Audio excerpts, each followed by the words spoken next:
కమ్మని గాలిలోన విని రాధ పులకరించే ముగ్ధ మోహనుని మదన సుందరుని తరుణి కాంచనించే కారు చీకటిలో దీపమల్లె ఘనశ్యాముడెదురు పడడే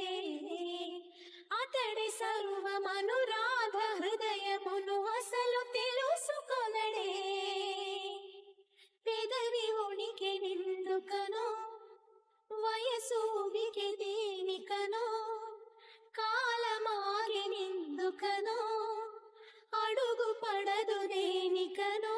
నీ పిల్లన గ్రోవి సవ్వడి వెనకాసిపోదా తండ్రి రాధా కృష్ణ రావా రావా కోరింది నీ రాగా మెచింది నువ్వు లేక